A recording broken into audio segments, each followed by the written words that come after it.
Это Мигурский Петр Степанович. Я ничего не могу сказать про его биографию. Я думаю, что он сам нам представится и расскажет немножко о себе. Здравствуйте. Здравствуйте. Вообще-то я родился в Шкловском районе Могилевской области, в деревне с довольно интересным названием «Новые Чемоданы». Это деревня, которая своим названием единственная в мире. Я в интернете больше не находил таких деревень с таким названием. Чем есть просто чемоданы. Есть старые чемоданы. Есть? Да, старые. А есть новые чемоданы. Может, вы знаете историю возникновения этого названия? В свое время, ведь деревни еще нет даже и 100 лет. То есть это были тяжелые времена послереволюционные, после гражданской войны. Люди жили очень бедно. И однажды на просторах Шкловского района появился человек с 2 новыми чемоданами. Он доехал до перекрестка, дорога от которого вела в Шклов, и долгое время там стоял, ждал какой-то транспорт, или телегу, или, может быть, что-нибудь такое. Вряд ли автомобиль, потому что все-таки это начало 20-х годов было. И многие люди приезжали, видели, что стоит интересный человек, а интересен он был как раз своими шикарными новыми чемоданами, и в конце концов потом само это место закрепилось как место, где видели человека с новыми чемоданами. И в начале 20-х годов 20 века там стали строиться люди, и это название закрепилось, «Новые чемоданы». А чем интересна эта деревня для нынешней белорусской истории? Во-первых, эта деревня входит в состав совхоза «Городец», которым когда-то управлял Александр Лукашенко. И именно из этой деревни жена Петра Мироновича Машерова, Полина Андреевна Галанова. И мне пришлось видеть Машерова в 5-летнем возрасте. Мне пришлось учиться с его 2 племянниками, я с одним из них в одном классе. Таким образом, где-то с детства соприкоснулся с довольно интересной историей Беларуси. Беларусь как государство. Немножко вкратце биографию Петра Степановича. Потом мне пришлось жить в деревне Староселье Шкловского района, как раз рядом с Городцом, и мой отец работал в Городце. Большую часть жизни проработал в Городце, в частности, под руководством Александра Лукашенко. Закончил я Забродскую среднюю школу, потом Белорусскую сельхозакадемию по специальности агрономия. Работал... Это Горки? Горкова, да. Работал агрономом. Есть в биографии такой пунктик, что я был самым молодым начальником цеха механизации в Советском Союзе. И это не я, скажем так. Сколько лет потом было? Мне было тогда 22 года. Это был эксперимент в Советском Союзе, который проводился в Российской Федерации и в Белоруссии. Это подсказали журналисты мне, что они специально выбрали для беседы самым молодым на территории Советского Союза. Эксперименты в Советском Союзе достаточно. Этот эксперимент оказался неудачным. Неудачным с чьей стороны? Скажем так, сама идея. Нет, эксперимент в целом по стране оказался неудачным. И потом идею цеха механизации они потихонечку ее похоронили. И, наверное, правильно сделали. 27 лет меня поставили председателем колхоза. Во сколько? 27 лет. 27 лет председателем колхоза? Да, председателем колхоза. И это тоже был эксперимент? В определенной степени да, потому что за год я был 4-м председателем колхоза. Это в каком году, давайте уточним? Это 1983 год. До меня было 3 председателя колхоза в течение года. Все они были, скажем так, великовозрастные и со своими заморочками, своим отношением и к работе, и к основным и оборотным средствам хозяйства. Один из них даже немножко побывал,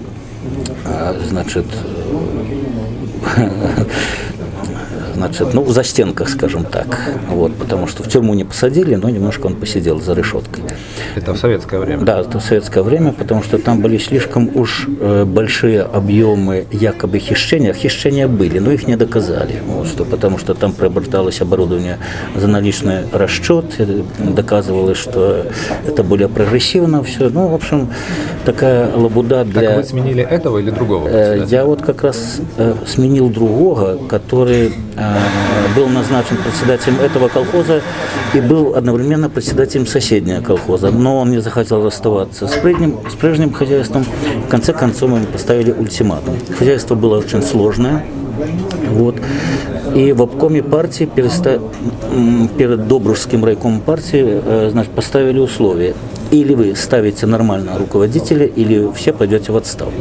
Поэтому они выбрали меня молодого, и ну, с таким прикидом, что молодого не будут хотя бы год трогать, и их тоже не будут трогать. Поэтому ну, у них как бы был запас времени по руководителю хозяйства. Но через год колхоз стал миллионером, поэтому автоматически проблема хозяйства, проблема руководителя хозяйства, она отошла даже не на второй, а на какой-то... То есть вы хотите сказать, что в течение года вы вывели колхоз в передовики? Да, именно так. 27 лет. К 29 годам колхоз уже был миллионером. Вот, более того, даже на меня был заполнен наградной лист на орден Трудового Красного Знамени. Потом наши личные отношения с первым секретарем райкома партии привели к тому, что он на моих глазах этот наградной лист и порвал. На самом деле это было так. А в чем личные отношения? Вот эти, немножко уже раз мы биографию то затронули, и такой интересный факт есть. В чем в то время можно было не найти общего языка с... Это не сейчас, что можно как бы свое мнение высказать и уйти с гордо поднятой головой. Тогда альтернативы было практически. Да, дело ведь не во мнении. Мы были коммунистами, мы верили в светлое будущее. А сколько лет вы вступили в партию? Я как только стал кандидатом в члены КПСС, меня сразу же и поставили руководителем хозяйства. Вот, что, причем настойчиво меня туда толкали, и, по сути дела, это оказалось обманным путем. Значит, парторга колхоза, где я работал главным агрономом. Но дело даже не в этом, я ведь об этом не жалею, потому что быть тогда членом КПСС, причем, скажу так, и осознавать, что есть перспектива какая-то, да, вот под руководством Компартии, а на самом деле там многие вопросы, которые, то есть это мы сейчас понимаем, вот есть Запад, есть рыночная экономика и так далее, а на тот момент многие вопросы решались именно через райкомы партии, и мы это видели, специалисты хозяйств видели, что есть проблемный вопрос, который можно решить только через райком партии, почему бы и не быть членом партии, вот. Ну, а что с первым секретарем райкома партии? Нет, это не идейное расхождение. Вот. Да, я в свое время в перестройку, буквально там через год-полтора покритиковал, я был депутатом, значит, районного совета народных депутатов, с трибуны покритиковал работу РАПО, районного агропромышленного отдела, значит, Добружского райисполкома. Ну и председатель исполкома задал такой вопрос начальнику РАПО, и что, говорит, ты будешь терпеть, что так тебя критикуют? Может, не надо было на трибуне критиковать, можно надо было, как тогда было принято, зайти в кабинет и пожаловаться, попросить... Заходили, говорили, натыкались на какую-то стену непонимания, вот. Но в райком партии, там, я, правда, к первому не ходил, я к начальнику сельхозотдела заходил, он говорит, слушай, не лезь только к первому, ему сейчас не до этого, там были у него проблемы личного характера, которые, в конце концов, и на меня они отблеск определенный, значит, сделали. Вот что. Но дело ведь вот в чем, что мы потихоньку стали ставить вопросы тогда РАПО. Одно не идет, другое не идет. То есть тогда начались вопросы с качеством молока. То есть маслозаводы, они должны были обеспечить многие вопросы, скажем так, левого характера, да. То есть я не хочу сказать, что все там воровали, хотя и воровали, и разносили, развозили и так далее. И вот все это было за счет занижения жирности молока от хозяйства. И довольно существенно. То есть воровали молоко? Нет, не молоко. Они воровали масло. Масло. Сметана. Творог. Ну да, молоко тоже, что Да, напьешься тут, ну что тут вот молоко? именно. А каким образом? Я же понял, Хорошо, украдешь, вынесешь масло, сметану. Но что с ней в то время можно было сделать? Это же не сейчас, что поехал в Москву, завез и продал. Так, в том-то и дело, что время тогда что? это было проще. Дело в том, что это делать были с этим? голодные времена. 83-й, 84-й, 85-й? Конечно, это были голодные времена. И я хочу сказать, что были проблемы с мясом, с маслом и так далее. Второе, я хочу сказать, что... Подождите, это в городе были проблемы, а в колхозе какие проблемы? Так мы не про колхоз говорим, мы про маслозавод, который расположен то в есть, городе. да, молоко отправляли на маслозавод. Своего маслозавода не было, вы Конечно, отправляли конечно, в город. в город, значит. И потом, кто сказал, что масло, допустим, которое стоит 3 рубля, не найдет спроса за 1,5 рубля продать. И с этого люди жили. Ну да, арифметика простая. Да, и если, допустим, жирность молока нормально считалась 3,4%, если мы сдавали 3,9%, а нам засчитывали на процент ниже 2,9%, остальное это вода, балласт, обрат и так далее, как угодно назови, но жирность молока главная была. И вот на этом проценте они ведь и жили. Вот. И когда мы, руководители хозяйств, стали поднимать эти вопросы, что давайте разберитесь с маслозаводом, разберитесь с сельхозтехникой, с их качеством работ. А значит, в частности, мы тогда очень относились негативно к ремонту тракторов, таких очень дефицитных, как Т-16, двигатели, которых ремонтировались в Кировской, Могилевской области. А они как ремонтировали? Вместо того, чтобы, значит, завинтить болт, они фольгой медные оборачивали и молотком забивали этот болт двигателя. То есть приходилось вторично капитальный ремонт. Для чего? Ну, чтобы быстрее это было. Они монополистами были. Мы ставили такие вопросы. Мы ставили вопросы по ремонту сельхозмашин. Мы могли бы сами их делать. Нас заставляли, допустим, зерноуборочные комбайны загонять на Гомсельмаш, там ремонтировать. И мы платили огромнейшие деньги по 1000 рублей за ремонт, хотя мы сами это могли сделать. И не по хозяйственному как? Да. За 100 рублей могли сделать. То есть сами комбайнеры могли бы отремонтировать. А так мы платили огромнейшие деньги. То есть вот таким образом шло разорение экономики. И многим надоело. Вот и мне буквально это не то, что я там захотел еще.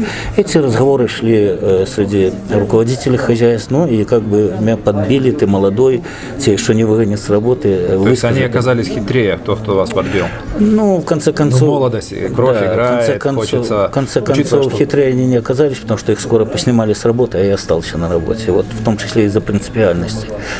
Более того, вот тогда мы в год платил колхоз, значит, 47 тысяч рублей на содержание аппарата управления РАПО.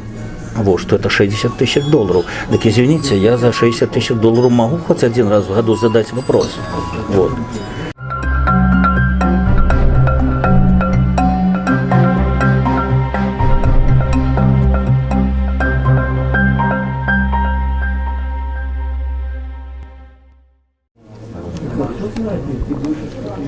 Вот, поэтому на тот момент, скажем так, не так проста была судьба и руководителей сельского хозяйства. Вот. Но потом были чернобыльские события 1986 года. Мы ездили туда, смотрели, мы принимали людей с той зоны. Мы видели уже вот буквально 87-88 год, как начало расти кладбище. Мы приняли с 2 хозяйств, у нас колхоз у меня был 12-й по размеру в республике и 13-й по объему производства. И мне за 5 лет удалось привести его на 12 место. То есть, если ты на 2000 месте вывел на 1000 место, это было проще, чем с 13 на 12. Вот что и в конце концов была огромнейшая статья в 2 газетах в сельской жизни. Написал был в свое время статью про меня Гуляев. Вот. И в газете «Звезда» первый секретарь райкома партии Яркусов давал интервью и очень положительно оценил мою работу как руководителя. Вот. И в конце концов я пережил и его, и еще одного первого секретаря райкома партии на этой должности. Но в конце концов мне пришлось с этой должности уйти и уехать вот на родину, в Шкловский район. В каком возрасте вы себя почувствовали, что вот вы переросли эту должность председателя колхоза? Сложно сказать. Дело в том, что в Шкловский район я приехал тоже на должность председателя колхоза. Вернее, Это в каком году? Это было в 89 году, конец 89 года, а фактически приступил к работе председателем колхоза 2 января 90 года.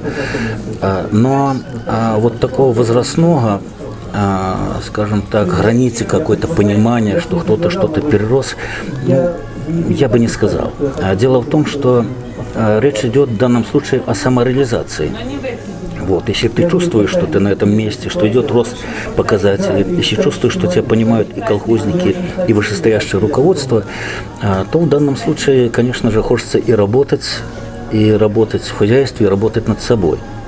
Но в 1994 году, когда к власти пришла нынешняя власть, вот, и председателем исполкома стал Лавренков Геннадий Михайлович, который сегодня является главным инспектором президентским по Могилевской области, я понял, что с этой должности надо уходить. Потому что, сами по себе, значит, эти руководители и агропромышленным сектором Шкловского района, не будем о нем говорить, он уже покойник, и председатели исполкома, они, не очень умные люди, не хочу их оскорблять более так жесткими эпитетами. И в конце концов Шкловский район буквально сначала он полетел в пропасть. И падение было приостановлено только через 5 лет, когда Лавренкова повысили в должность. Вот что. А Могилевская область устойчиво заняла последнее место практически по всем показателям Могилевской области. Шкловский район, Могилевская область. Мы вернемся вот сейчас, запомним вот этот момент, вернемся немножко раньше, в тот момент, когда произошли вот исторические события с Белым домом и развалом Советского Союза. Ваше отношение к этому, вы помните эти ощущения, этот момент, когда вот по телевизору или как вы услышали эту информацию, что творилось в Москве, и ваши какие были предположения? Сбылись ли они? Что сказать. В тот день, речь идет о 19 августа. 19 августа я был в Могилеве. И я был с водителем тогда, и он спросил, что это будет. А я говорю, смотри, очереди нет за хлебом? Нет, значит ничего не будет. Я говорю, народ чувствует беду. Вот если бы они стояли за спичками, за солью, за хлебом. Может быть, народ на тот момент все сидели у телевизора и не понимали, что происходит. Не до спичек было. То есть, нет, народ не обманешь. Да, вы видите, народ на самом деле-то состоит из 90%, которые и не понимают, что творится. Мы к этому потом подойдем и это обсудим. На самом деле были умные, которые запаслись. Их единицы. Все остальные сидели возле телевизора и смотрели, а кто кого и что там будет. Самые хитрые, самые умные уже были с утра в магазине, поверьте, и все, что взяли. Я почему говорю про 90%? Давайте хорошо, сейчас мы к этому подойдем, мы потом вернемся. Нет, я с вами категорически не согласен. Не согласен? Нет, не согласен. Про то, что 90%... То есть 90% были умных людей, а 10% хитрых, которые набрали соли, сахара, спичек, которые испортились потом, и в конце концов не проиграли. Спички не испортятся, сахар тоже, если хорошо хранить. Да. И соль тоже. И спички испортятся, и соль может намокнуть, и сахар намокнуть. И так далее. То есть, и что надо уметь хранить, где хранить. Если бы 90% было умными, то у нас не было бы то, что сейчас. И не было бы столько на грани доживания от зарплаты до зарплаты. Вот как раз хитрые и являются, по-моему, умными. А хитрость – одна из качеств ума. Вы знаете, я один из тех, которые доживают, уже сейчас от пенсии до пенсии. Вот. И, опять же, я не полностью согласен с вашей точки зрения. И почему именно 90%? Если мы будем говорить, об адекватности белорусского народа, извините, наверное, в 1994 году он сделал правильный выбор. Потому что я даже не могу представить себе, что было бы со страной, хотя я за эту власть никогда не голосовал и голосовать не буду, если бы к власти пришел Кебич. То есть, на мой взгляд, просто Белоруссии бы не было. Вот, поэтому до определенного периода нынешняя власть, она была, скажем так, положительна для белорусского народа и для белорусского государства. Но потом эта власть заигралась с самой властью как игрушкой какой-то, которая ребеночку захотелось, и который ребеночек не хочет отпускать до сих пор. Вот. А то, что мы будем говорить, что там неумный белорусский народ. Мы не про белорусский народ говорим сейчас вообще, а даже говорим о глобальном, о населении планеты. Ну, если бы было настолько много, то нобелевских лауреатов и было бы больше. Избежать войны, какой самый лучший вопрос решения победить в войне? Избежать войны. Но человечество воюет. Нет было дня существования планеты, как не было бы дня на планете, чтобы не шла война в том или ином месте. Разве это не говорит о том, что на самом деле человек слаб человек? И примитивен, и слаб. На самом деле, да, я вот где-то читал, что за всю историю существования человечества оно не воевало только 5 лет. И чем дальше мы живем, тем больше мы с вами говорим. Если взять все, собрать. Все, 5 лет, не более 5 лет. И если мы говорим о каком-то прогрессе там, человечества, то я вот в данном случае должен вас поддержать и поддерживаю вас в том плане, что вот все это выливается через самые изощренные методы уничтожения человека человеком. И посмотрим масштабы жертв, значит, от войны к войне, так они все увеличиваются. Причем сама причина иногда войны, она ведь и непонятна. Допустим, Первая мировая война, она вообще непонятна, от чего она начала. Убили там какого-то эрцгерцога, это что-то за событие, чтобы десятки миллионов людей ложить под нож. Или Вторая мировая война. Кто виноват в том, что Гитлер пришел к власти? Кто виноват? Почитаешь один источник, виноваты социал-демократы, почитаешь другой источник, виноват Сталин. То есть вообще виноваты люди сами, потому что выбирают таких руководителей. Надо просто у этих руководителей выбирать таких руководителей, для которых, допустим, ядерный чемоданчик не игрушка. Люди, которые настроены на мирное решение вопроса. Я про это и говорю, что 90% неадекватных. Они выбирают те, которые говорят, вы лучше, вы сильнейшая раса, вы единственная на Земле. Ведь человеку хочется верить в манну небесную, во волшебство какое-то, что он лучше. Даже вот почему говорят, что лесть лучше правды или критики? Очень не любят ни критику, ни правду.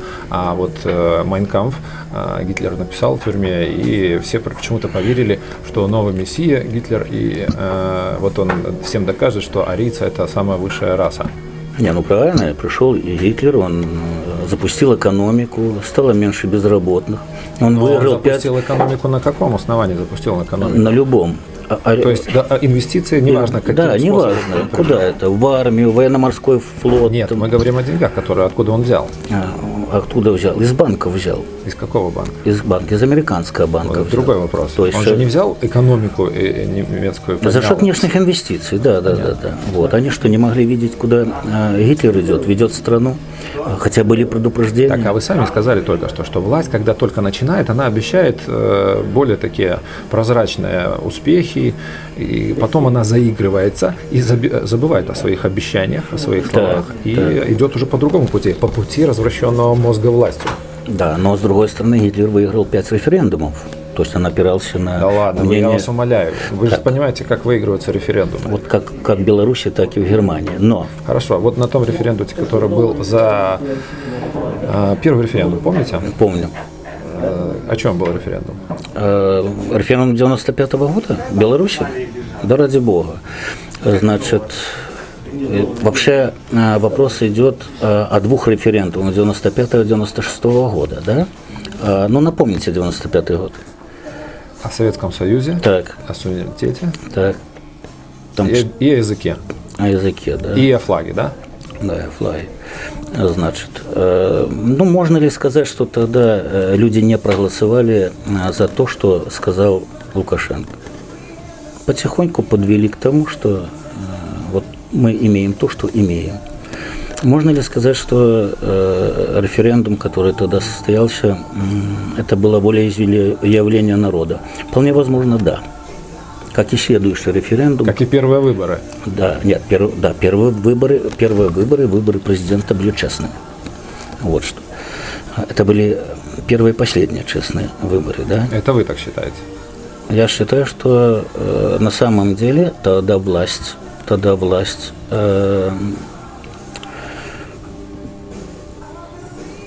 Да, сложный вопрос. Я считаю, да, что это были честные выборы, когда выбирали Лукашенко. Я с вами соглашусь, потому что даже не 90%, а 100% считают, что это были первые и единственные честные выборы в стране. Вы были наблюдателем на выборах вот сейчас в Раду, да? В парламент. Нет, сейчас я не был наблюдателем. Но вы имели какое-то отношение. Конечно. Вот почему я к этому вопросу Я был доверенным лицом двух кандидатов. Вот, доверенное лицо двух кандидатов. Скажите, пожалуйста, можно ли называть вот эти выборы, которые были, цирком? Ваше отношение вот именно к этим выборам лично не как даже наблюдатель, понятно, как человека, как гражданина. Вот смотрите ситуацию. Живу в деревне Добрейка, Шкловского района. А досрочное голосование. Я иногда приходил с фотоаппаратом к избирательному участку. Я не показывал им документы, что я доверенное лицо, что могу зарегистрироваться, что могу официально наблюдать за работой избирательной комиссии. Я на лавочке сидел несколько дней рядом. Поверьте, при мне ни один человек не зашел проголосовать досрочно. Когда мы с кандидатом в Палату представителей, депутаты Палаты представителей Костусем приехали на мой избирательный участок, там, где я живу, опять же, полчаса примерно я там с ними беседовал, ни один из избирателей не пришел на избирательный участок. При этом заявила мне председатель участковой избирательной комиссии, что, слава богу, у нас 50% проголосовало. Та же самая ситуация была на 46-м избирательном участке, где голосовал Костусев. Разгар воскресного дня. Казалось бы, люди должны идти толпами. Увы, буквально... По телевизору говорили, что в стране праздник, да. Народ празднует, везде открыты продаются там для народа, чтобы он далеко не ходил, прямо на избирательных пунктах буфеты стоят, и просто народ счастлив, что... Да. Значит, полчаса мы тоже с Костусевым были еще с одним доверенным лицом его на участке. Рядом с участком пришло 6 человек, причем 4 человека пришло, и ему призналось, что проголосовали за него. Одна из них сфотографировалась с ним, не побоявшись. Раньше такого не было. И я сказал, что выложу эту фотографию в интернет. Она говорит, вопросов нет, я даже буду рада. Значит, поэтому, когда озвучили явку избирателей по Шкловскому избирательному округу, и результаты, когда Костусев занял 3-е место, я хочу сказать, это не цирк, это преступление. Вот эти выборы, да вообще любые выборы после 1994 года, это преступление перед будущим Беларуси. И, к сожалению, люди встроены. Петр Степанович, и к сожалению, народ является соучастником этого преступления.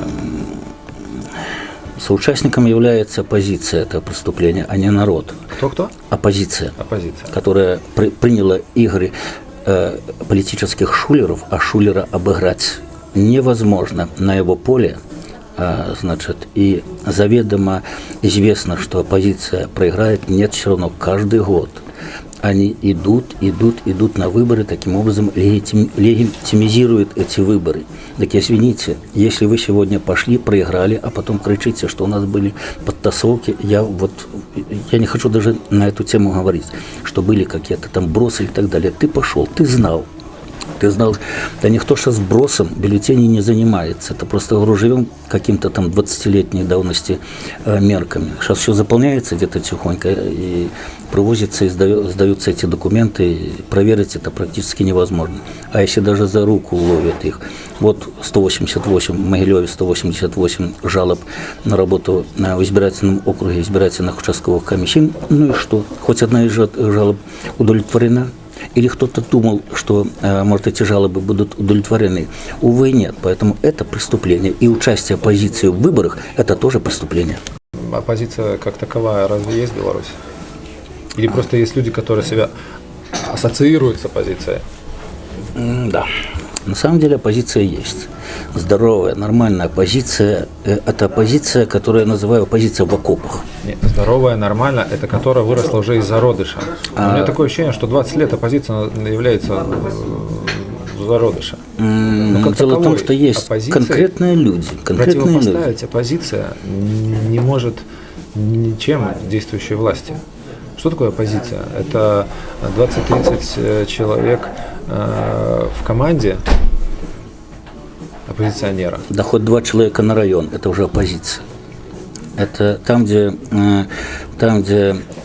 хоть один оппозиционер, там есть некие концентрические круги, которые расходятся от его мысли, от его действий, которые действуют на людей. Конечно, они постепенно к периферии затухают, и степень воздействия на людей затухает. Но тем не менее, оппозиция есть.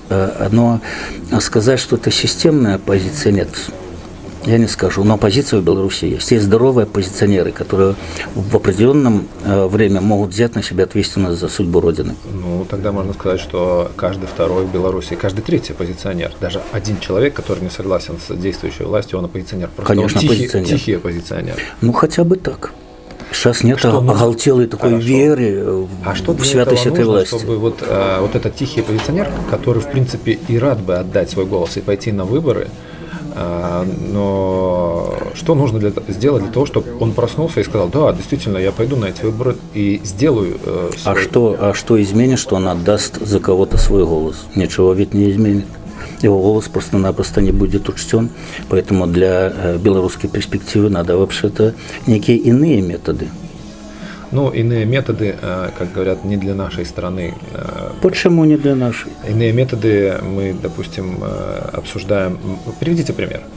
Да хотя бы, когда при Шушкевиче вышли, по-моему, шахтеры решили бастовать, да? Шушкевич каким образом бросил фразу в народ: а что у нас на них пулеметов не хватит? Значит, были люди, которые готовы были идти против этой бездарной власти, которую возглавлял Шушкевич, против этой власти. Нет, у нас были такие примеры, 2010 год, который народ вышел, сколько статистически в Минске в 2010 году вышло людей объявить свое недоверие и несогласие с выборами. Не, но я хотел бы постепенно. Хорошо, вот было при той власти, да. При Шушкевиче. Люди готовы были выйти. Почему выйти? Потому что, там несколько, конечно, искусственная ситуация, но, в принципе, доходы начали падать. Люди, которые привыкли жить в роскоши, они, в конце концов, поняли, что им завтра будет жить плохо. Вот. Они вышли, они защищали свою семью, свою перспективу. Хорошо, возьмем где-то 2010 год. Кто посчитал, сколько там было минчан в тех 20 или 30 тысячах? Я бы не сказал, что там были одни минчане. Во всяком случае, я видел на своих знакомых, в хронике, на записях и так далее, больше было из периферии, из других городов и районов, чем минчан. Поэтому, о чем минчанам выходить с этой власти, если они неплохо устроились? Они до сих пор неплохо устроились. Поэтому и власть будет поддерживать ситуацию, в первую очередь, в Минске, чтобы там никто не вышел. Но как только рабочая МАЗа и МТЗ вместе соберутся и выйдут на улицы, рухнет власть сразу. Не поможет ни армия, ни МВД. Ага, значит, поэтому до сих пор МТЗ и МАЗ работают в убыток. Конечно. И будет работать. Это социальный проект государства, а не экономический. Социальные субъекты хозяйствования. Петр Степанович, может, выгоднее модернизировать эти заводы, пригласить инвесторов Volvo, MAN и отдать эти заводы и будет другой результат, будут работать люди не в убыток, а на прибыль. Кому нужны эти МАЗы? Скажите. В России есть КАМАЗ. Кому мы пытаемся доказать, что МАЗ – это перспективное, экономически рыночное, конкурентоспособное предприятие? О чем мы будем говорить? Я, например... Вы, как председатель колхоза, держали бы себе такое убыточное предприятие? Ради чего? Может быть, лучше придумать и делать сковородки? Я образно, конечно, говорю. Скажем так, мгновенное решение проблем белорусской экономики. Мгновенно. 20 лет менеджер у нас один. Вот вы мне задали вопрос, а я вам отвечаю. Мгновенное решение проблем белорусской экономики, в том числе МАЗа, не существует. Если сегодня на улицу выбросить там 6 или 8 тысяч человек и на их месте создавать какое-то новое производство, что делать этим людям, которые оказались на улице? Объясняю, что делать. в цивилизованных странах есть пособие Так. на некоторое время. Вот смотрите, чем платить зарплату плюс-минус убытки, распустить.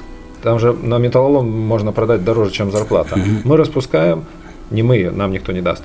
Распускается, платится пособие, в это время модернизируется, отдается тем же самым китайцам или кому. У нас же сейчас модно отдавать китайцам. Не дай бог. Китайцы знают, что делать. Ну, не дай бог, другого варианта нет. Мы и так уже по уши в долгах у Китая. Вот.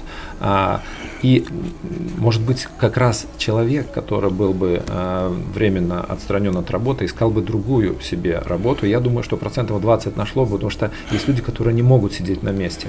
Им надо работать. Есть, конечно, которые рады не работать и жить на пособие. Да, но раз государство допустило до этого, то пусть, как в семье не без урода, надо содержать детей, которые без работы. Ведь многие родители содержат до пенсии своих детей. Другой вопрос, что этих детей исправить нельзя. Но раз государство берет на себя обязательство содержать убыточное предприятие, ну неужели у нас столько нету экономистов, которые могли бы придумать альтернативу убыточному предприятию? Не одному, а десяткам. Не, ну у нас есть во главе государства экономист, поэтому этот вопрос снимается сразу. Есть экономист, который управляет этими процессами. Я хочу на другое. Экономист, я говорю про десятки. Я знаю. Роли не играет. Десятки, сотни, тысячи, но у нас есть один экономист, который управляет и который должен управлять и отвечать. Не слышит других экономистов? Я думаю, что... Очень даже слышит. Но если он только пойдет по этому пути, он просто потеряет власть. Я хочу вот привести один пример. То есть, на самом деле... Так мы сейчас говорим о власти или и о власти, и об экономике. Мы говорим параллельно. Власть, это он думает о власти, а мы говорим сейчас о людях. Не, он думает о людях. Ему власть зачем? Вообще я бы в Европе разделил Европу вот по отношению к власти и к экономике на две части страны. Большая часть – это страны, руководство которых заботится о своей власти. Это демократические страны. Это люди, которые, чтобы продлить свое нахождение у власти, они должны заботиться о перспективе своей власти, то есть они должны заботиться о народе. Вот, то есть они создают условия, они должны выполнять те обещания, которые дали народу. И если они эти обещания не выполнили, то народ их просто-напросто не изберет. Лукашенко и его власти, не надо думать о власти. В Конституции записано, что он будет вечным президентом. Поэтому он думает о благосостоянии народа. Да, только в Конституции не написано, что президент должен жить вечно. Ну, я думаю, что и ближайшие там 20-30 лет... возраст не распространяется. Не, на мозги. На мозги, да. И на мозги руководителя кстати, вы тоже. Понимаете, можно жить до 90, но старческий маразм рано или поздно он наступает. Мне кажется, он уже наступил, и наступило где-то лет 8 тому назад этот старческий маразм, потому что человек уже ведет себя неадекватно. Сейчас очень рискуете сделать такие заявления. Почему, если с каждым днем мы живем все хуже, почему я должен хвалить нашего руководителя государства? Ну, вы говорите, что мы живем все хуже. А вот, допустим, интервью «Радио Свободы» Юрий Зенкович, который 9 лет как уехал из Белоруссии, и который сейчас претендует баллотироваться на следующих выборах в президенты, он говорит, что белорусы живут добро, але значно протягивают наракать. А живут добро у некоторых местах нават живут вельми добро. А как человек, который уехал 9 лет из страны назад и сегодня приехавший, он может судить почем? Это можно судить по чистым улицам, по машинам, которые ездят. Ну, вы знаете, чистая улица, 21 век, сегодня об этом говорить, это как-то даже себя унижать. Да, само собой, разумеется. Машины новые, ну, извините, но а что, на старых обязательно Нет, мы видим, которые ездят на машинах. Ну, вообще-то я что хочу сказать. Скажем так, новых очень мало. Да. Салона машин, согласитесь, очень мало. Ездят на бэушных и по 20 лет. Вообще обсуждать позицию человека, который где-то там в Америке живет, успешно, значит, живет и процветает, да, он приехал в Беларусь, видит одно, другое, третье. Да, белорусы живут... Или это заявление реверанс в сторону теперешней власти? Естественно. То есть я бы хотел сказать, вот продолжить тему, что Лукашенко не надо за власть бороться, она в его руках. И он сейчас занимается благосостоянием народа. Но в Беларуси есть народ, это вертикаль и иже с ними, и есть народец. вот жизнь которого господин Зинькович не знает и, наверное, не скоро узнает, когда люди работают, и этим людям зарплаты не хватает, там хлеба купить от зарплаты до зарплаты. Вот правильно ты сказал, что детей ведь надо одеть, детям надо дать образование, вот, и во многом невозможно, с одной стороны, многие рожают для того, чтобы на пособие жить, но с другой стороны, рождаемость ведь тормозится тем, что потом, ну, как достойно вырастить. Ужасно рожать детей для того, чтобы получить да, но это наша действительность, потому что, например, в деревне, значит, где нет работы, когда у нас зоны по 1000 человек, где ликвидировано производство, и что людям делать? Надо рожать. И посмотрите динамику, значит, когда рожает в незамужестве, значит, женщина, она рожает в том числе и потому, чтобы каким-то образом прожить. Вот господину Зиньковичу опуститься бы до уровня этих людей, которые именно народцем являются в глазах нашего президента. А сегодня ходить, например, по Минску, там, мимо каких-то офисов, неизвестно, каким образом там люди добывают денежку себе на пропитание, скорее всего, что там деревянные, бюджетные деньги, вот, и делать какие-то выводы. Ну, я не сторонник той позиции, которую занимает господин Зинькович, и не дай бог такой президент в будущем, значит, для нашей, в принципе, перспективной страны. Хорошо. Одно из утверждений, если можно, я процитирую. Все-таки Зиньковича, очень да? важно, да. Он, ну, мы возвращаемся к тому вопросу, к оппозиции. Он говорит, что сейчас проще организовать новую оппозицию, чем возрождать, реанимировать старую. То есть оппозиции как таковой, он считает, нету в Беларуси. Что значит организовать? То есть как? Объединить, может пришел, быть, те, которые... Пришел в деревню, ребята, давайте запишемся в оппозицию.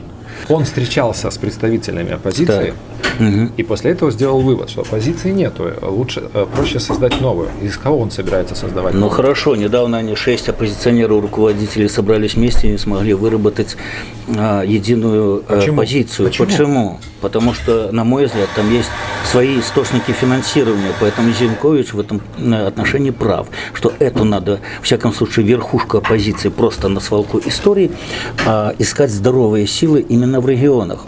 И вот региональное какие-то объединения делать со здоровых сил, это самое, тут я с ним солидарен. Но просто, значит, делать какую-то новую оппозицию, на какой базе, на какой политической платформе. Если ты поддерживаешь эту власть, если ты считаешь, что если 8 лет тому назад белорусы получали $600 зарплаты, а сегодня получают $330, при этом минимум 20%, это незаслуженная зарплата. Ее еще надо снижать где-то до $300. Если он, скажем так, его мнение... Где вы видели, чтобы $300 получали зарплату? Объясните Ну, мне. в целом... В Минске? В целом...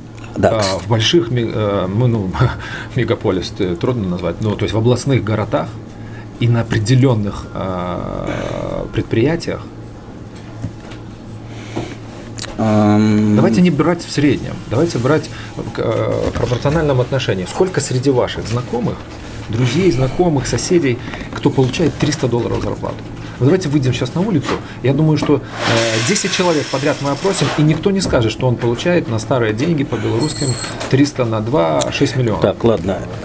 Значит, мы говорили про народ, мы говорили про народец. Мои 2 дочки получают зарплату более чем $300. Где они работают? Одна работает. Ага, скажи, где работают. Ну, да. Хорошо, не называем предприятия, да. Говорим уровень бюджетный. Значит, или частный бизнес? Значит, младшая работает в частном бизнесе. На кого-то или на себя? Частично на кого-то, частично на себя. Там идет доля. Вот что. Но она востребованный специалист, она имеет, скажем так, европейский уровень признания как специалист, поэтому на первом этапе ей очень тяжело давалось, за копейки работала. Сегодня она раскручена, сегодня она может формировать цену на свои услуги. А старшая дочка, она также очень хороший специалист, она в 22 года работала генеральным директором совместно белорусско-российско-немецкое предприятие, и уже с тех времен, ну так получилось у нее в жизни, с тех времен у нее, скажем так, масштабное мышление, и она сегодня управляет процессами, структуры частно-государственной, скажем так, вот, и влияет на ситуацию в целом по Республике Беларусь. Поэтому иногда ее зарплата доходит до $600. А вот ее муж, который работает в бюджетной организации в системе образования и практическое применение неких знаний, да, значит, где-то $150. Вот, поэтому в среднем вот так это, и выходит. Да, вот это Хорошо. А сколько вы знаете специалистов, действительно специалистов, и там людей, скажем так, по призванию от Бога, которые не могут найти себе применение, не могут найти работу и перебиваются, работая не по призванию, не по специальности, а даже в том самом вынуждены работать в колхозе, потому что где-то надо работать, потому что у нас есть определенный закон. Вы знаете, если вы мне позволите сейчас составить список, наверное, через полчаса я напишу человек 100. Ого.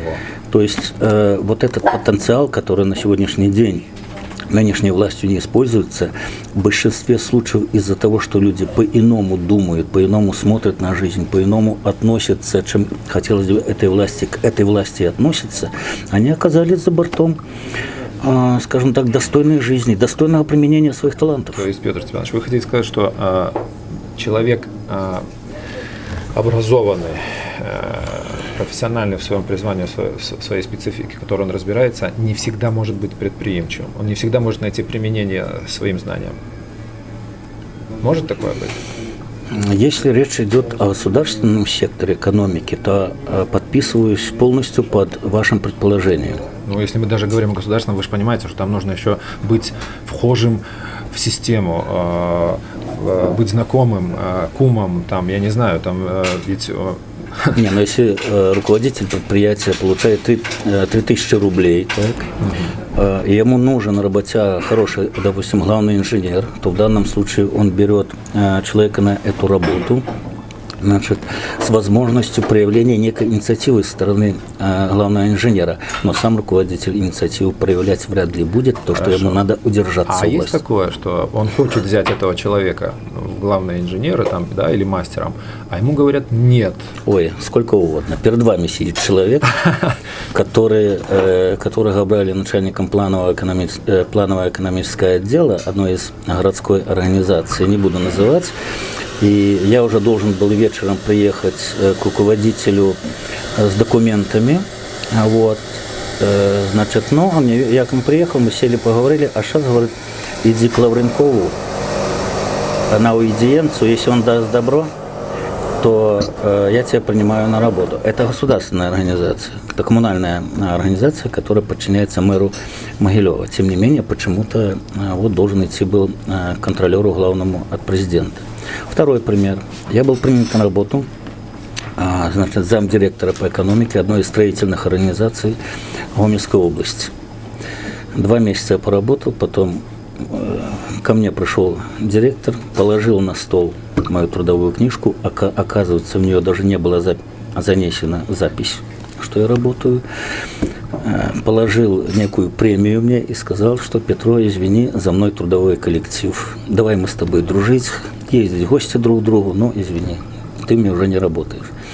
То есть это на моем примере. Больше я, конечно, никуда уже не ходил. Вот. Да, ходил однажды еще, значит, в Шкловский центр занятости, стать на учет, как это безработный. Это пенсионером? Нет, это было 2 года назад. То есть вы пенсионер недавно? Да, буквально 2 месяца. Вот, 2 года тому назад, и они посмотрели на мои документы, то есть опыт работы председателем колхоза, доцентом университета 10 лет, 2,5 года возглавлял сельхозотдел Могилева-Энерго, вот. Кандидат наук экономических, да, то есть, казалось бы, берите и используйте, тем более, что в этом районе работал 5 лет председателем колхоза, и опять же, за год сделал его миллионером. Это в самом деле так и есть, и люди об этом помнят. Вы мне сказали, для вас мы места не найдем. А я говорю, так что никакого. Причина, Петр Степанович. Говорят причину вот в глаза, говорят или нет? Скажем так, нет, так у нас дальше состоялся разговор, а кем бы вы хотели работать? Я говорю, зампредседателя исполкома. То есть... Место занято. Я говорю, так легко можно освободить. А куда это? Это надо в тюрьму. за взятки и так далее. То есть в данном случае, но потом оказалось, что этого человека рядом недалеко сидела жена, и у человека было слишком адекватное отношение к моему визиту. Вот. На самом деле, конечно, становиться, если бы вот мне предложили должность, я бы пошел. То есть, если бы сказали, мы выедем сейчас на райисполком, вам предложим и так далее, но когда сказали, что мы не знаем, как там, что вам предложить, все такое, я хочу сказать, иметь запись в трудовую книги, что я безработный, я бы сам себе это не позволил бы. Вот. Поэтому разные бывают ситуации в жизни, разные, скажем так, попытки самореализации бывают, и я хочу сказать, не я один такой.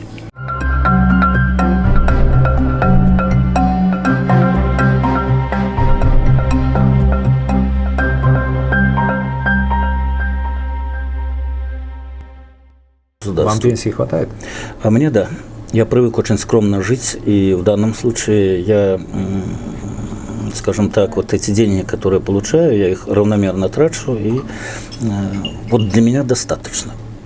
Ну, еще тогда вот вы не сказали по поводу повышения пенсионного возраста. Это отношения неоднозначные. Если бы на сегодняшний день все люди были обеспечены работой, это одна позиция. Но на сегодняшний день, особенно в сельской местности, когда людям негде работать, так извините, люди просто вот в прямом смысле, не хотелось бы, конечно, чтобы это было в реалии, значит, с ума сходят от перспективы, значит, еще 3 года ожидать вот этой вот подачки от государства, которая у нас называется пенсия. Ее-то мне хватает, но на самом деле я себе не могу позволить многих вещей, которые я мог позволить, когда работал в различных структурах.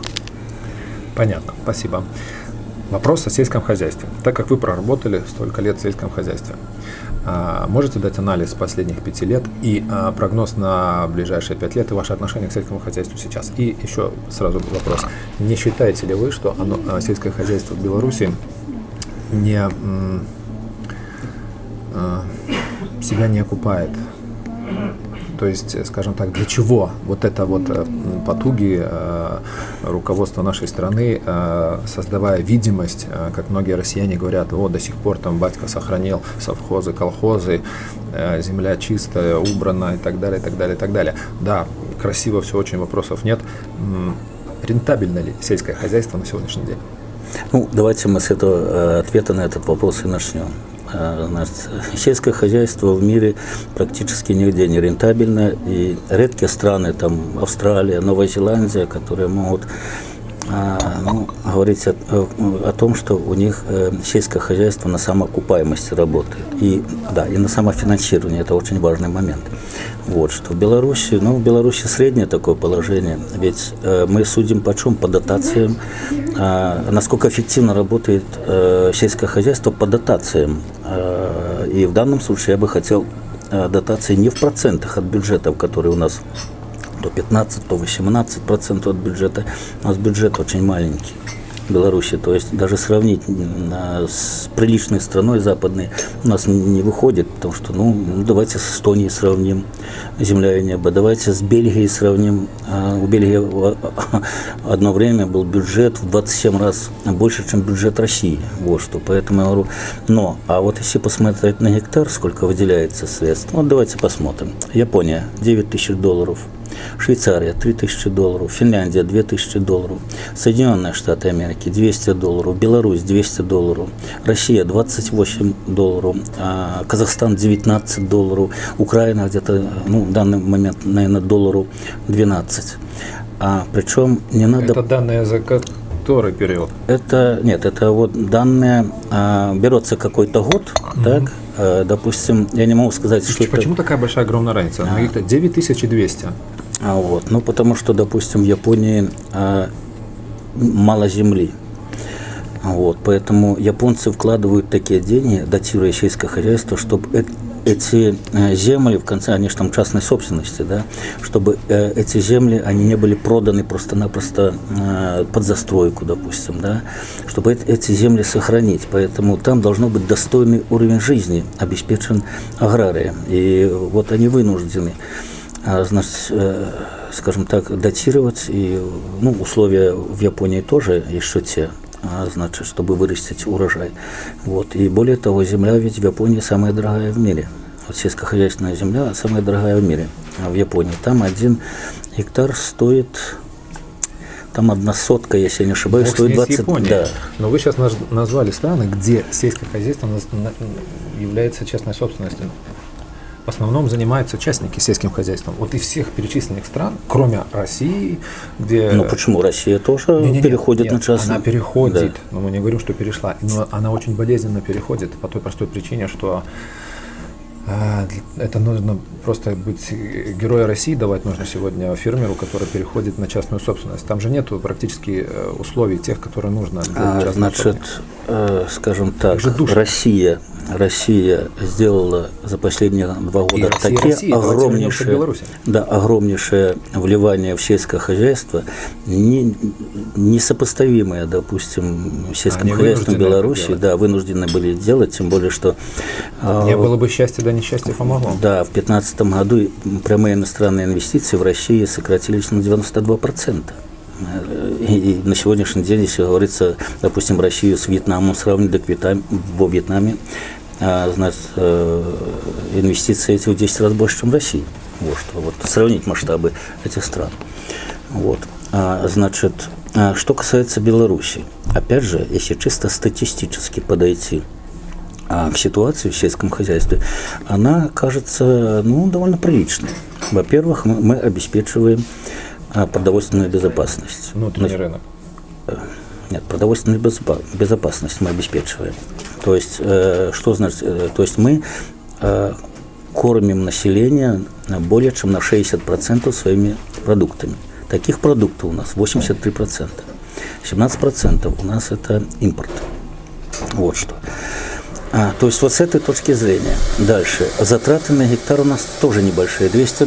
То есть хорошо это или плохо, но это говорит о том, что все-таки определенная степень эффективности у нас имеется. Но если посмотреть вот на помощь государства за последние, мы говорим, 5 лет,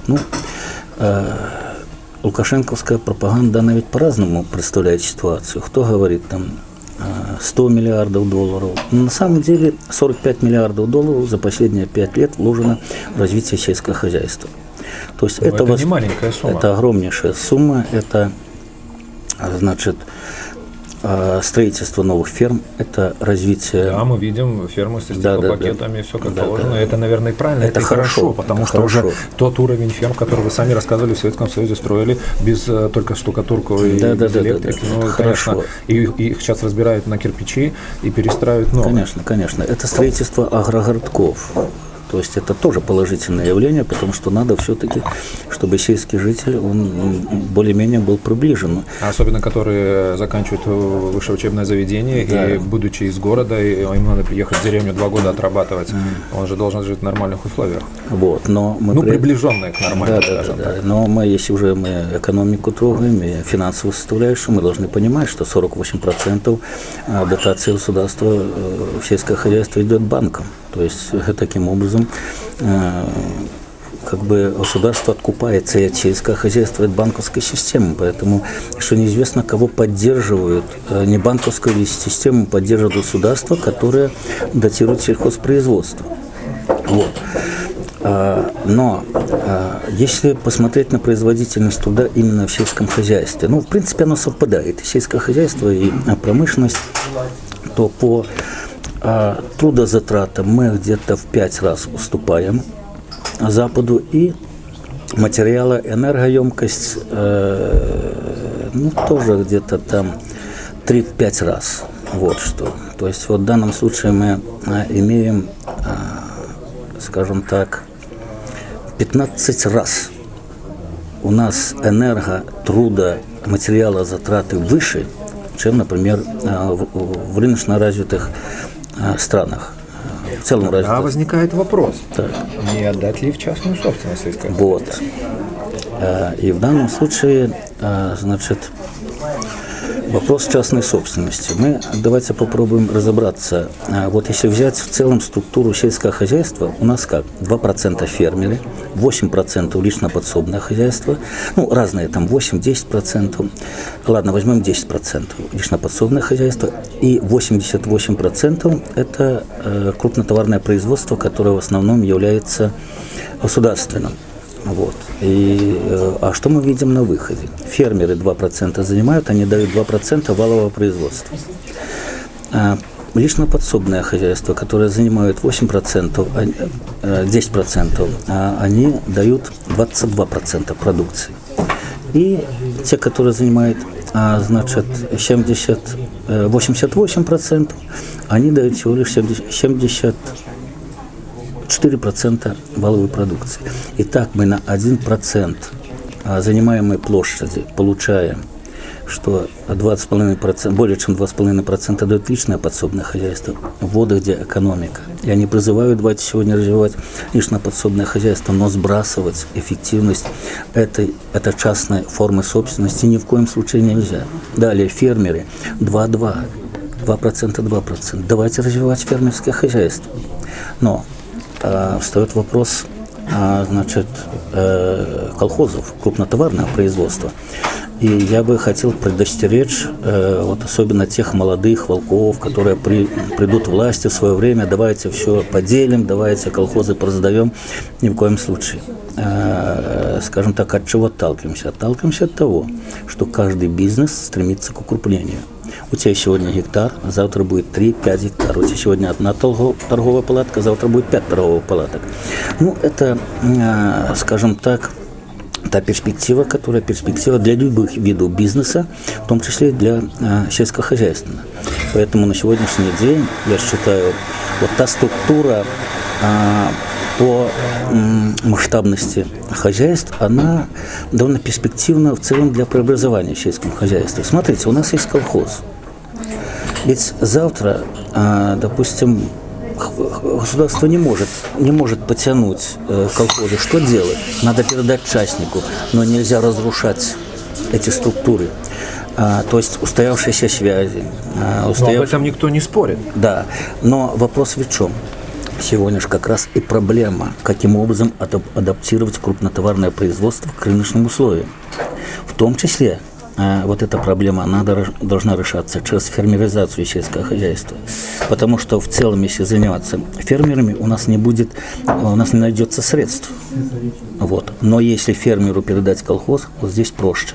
Это как про безработных мы говорили. До сегодня уволить работников и потом платить им, значит, достойно. Это понятно. Да, там тоже. Это однозначно согласен. Денег не хватит. И учитывая того, что как раз сейчас директоры колхозов меняются раз в год. То есть их ставят. Райисполком, горисполком, их же назначают. Идут в сельское хозяйство не по призванию, не профессионалы, назначенцы, по принуждению. Чиновники, и которые, они вешаются, по большому счету, я знаю этих людей, которые, это как наказание у них сейчас, да, как именно каторга. Так, именно так. И многие сейчас, если раньше нужно было дать взятку, чтобы получить должность такого уровня, то сейчас готовы дать взятку, чтобы только не идти на эту должность. Солидарно, потому это что, не только в сельском хозяйстве. Вы согласитесь, нет, сегодня быть директором колхоза это настоящая галера. Вот конечно, это вот конечно. Работа на галерах. То есть конечно. Это человек, он же 24 часа в сутки не спит. И он не просто руководитель, он не руководитель по большому счету. Он звено, которое постоянно находится в напряжении между сельским хозяйством, колхозом и руководящими структурами исполкома. То есть он за все отвечает. Его, по большому счету, на ковре каждый день имеют. Я больше скажу, что в советские времена ведь не только в Беларуси. И он же получает только Союзе. Зарплату. Да. Он же страдает за... Ну, что он может? Вы знаете, если он чуть-чуть больше может, чем он может, вот. То он будет... Тюрьма. Да, тюрьма. Вот. Я на что хочу обратить внимание. В советские времена ведь демократии в Советском Союзе было больше. Во всяком случае, председатель колхоза не могли... Советский Союз и демократия. Вы, конечно, сравнение привели тут. Тем не менее, это так было. Значит, профсоюзы, спортивные организации продукции и Вы колхозы. в каких годах, давайте уточним, вы Во же всех вы же не годах. шутите так? Во всех годах где-то Да ладно, от Брежнева. 30-е годы, Нет, демократия в Советском от Брежнева Союзе. начиная. От Брежнева начиная. Ну, так это уже конец Советского да, Союза. Снять Это уже закат. председателя колхоза с работы без решения общего собрания было невозможно. Собрания проводились 2-3 дня подряд, и пока председатель колхоза не говорил, что, ребята, отпустите меня с этой должности, дайте мне дожить спокойно и так далее, только тогда колхозники могли проголосовать за другого руководителя.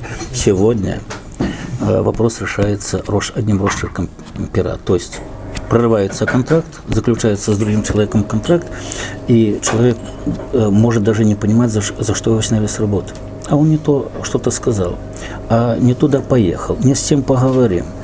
Скажем так, хорошо, не что того... если его переведут в другую структуру. Но если более негативное последствие, сам виноват. Зачем связывался с этими людишками, которые сегодня в с властью на азартные игры не стоит играть. Хорошо, ваш прогноз на ближайшие 5 лет. То есть мы подведем итог по поводу частного сельского хозяйства. Я за частное сельское хозяйство, да, именно. Но грамотно, постепенно и не разрушая те пространственные структуры, которые... той платформы, которая уже сделана. Да, которая сделана. Ближайший прогноз на 5 лет по сельскому хозяйству. Во-первых, ситуация в сельском хозяйстве ухудшается. Вот смотрите, даже по зерну. За прошлый год 9 миллионов, в прошлом году 7 миллионов, в этом году 6 с чем-то миллионов. То есть эффективность падает. И это закономерно. Почему? Потому что на сегодняшний день постоянное недовнесение минеральных удобрений в почву, то есть раньше, если много вносили, особенно фосфора и калия, то на последействии жило растеневодство, получение зерна. Сегодня несколько лет уже не довносится, поэтому в ближайшие годы мы застрянем где-то на уровне 6 миллионов тонн. Что касается производства молока, то есть мы составляем... Хорошо, сейчас сразу по зерну. А вы считаете, что внесение этих всех удобрений есть хорошо? Конечно, хорошо. Конечно, хорошо это самое. В данном случае не нарушить пропорции, первое, и второе, излишнее не внести. Но главное здесь пропорции. Азот, фосфор, калий. Если соблюдены, то есть у нас же как урожай рассчитывается? По выносу питательных веществ. И, допустим, если надо здесь 70 центнеров за гектар получить, так это расчет делается удобрение не на 70, а на 80 центнеров за гектар. А это того стоит? Удобрение же не бесплатное. Конечно, сейчас стоит. знаем, что химия – это очень дорогое удовольствие. Понятно, это стоит, но чтобы сохранить продовольственную безопасность, любому государству надо идти на дополнительные издержки. И поддерживать. Все понял, по животноводству. То же самое по молоку. Во-первых, я хочу сказать, буквально за последний год на мировых рынках цены на продовольствие подросли на 10%, на молоко на 15%. Поэтому сельское хозяйство развивать необходимо, в том числе и молочное животноводство. Вот что. Другое дело, что у нас колхозная система, она не позволяет ни объемы производства наращивать, ни качество продукции. Посмотрите, наши заворачивают сыры, масло, да и просто цельное молоко. То что-то добавили, типа мел или какую-то другую составляющую. Или, допустим, обнаруживают метронидазол, которым лечат скот, то есть то, что на Западе давно не используется. А сегодня человек, который возглавляет хозяйство, или, допустим, ПДР, который работает от молока, а не от прибыли, им какая разница, им надо главное объемы производства. Тем не менее, не получается ни объему, значит, не получается ни качества. Хотя в целом по республике сейчас, допустим, молока доится на 1,5% больше, кроме прошлого года. Посмотрите, Могилевская область, 5% не добирают. А что вам не хватало? Кормов не хватало? Или может, ума не хватало? Вот что. Поэтому перспектива, дай бог, чтобы сельское хозяйство удержало те позиции по валовым показателям, которые сегодня имеются. Но, к сожалению, финансовый результат, то есть прибыль, мы прибыль не будем получать. Более того, должен заметить один из этих вопросов, насколько выгоден нам экспорт сельхозпродукции. Во-первых, давайте посмотрим чисто статистические данные. Мы в прошлом году продали... Вы говорите про экспорт? Про экспорт, да. Мы продали на 5400 миллиардов. Кому не продали? Вопрос не в этом. кому продали. Где покупают, туда надо и продавать. У нас, по-моему, покупает только Россия, Украина. У нас Россия, доля, кстати, доля Беларуси в импорте продуктов питания России на сегодняшний день 42%. Это довольно большая доля. Я о другом хочу сказать. Но чтобы обеспечить этот экспорт, мы должны были импортировать продукции на 3,8 миллиарда долларов. Почему-то на это никто не обращает внимания.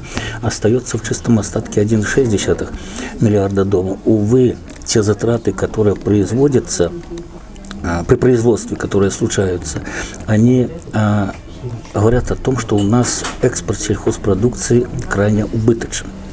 Причем вот эти вот позиции давно не обсуждаются даже ни в сельской газете, значит, нашими учеными, не обсуждаются экономистами и чиновниками. Но последняя цифра. В 2009 году экспорт молока из Белоруссии, значит, он был убыточен на 51 миллион долларов. А что изменилось после этого? А ничего не изменилось, все только ухудшилось. Почему? Потому что 2008, где-то 2009 год, это были годы, жирные годы для Беларуси, особенно 2008 год. Вот, что поэтому на сегодняшний день он убыточен, но наращивать экспорт надо, конечно.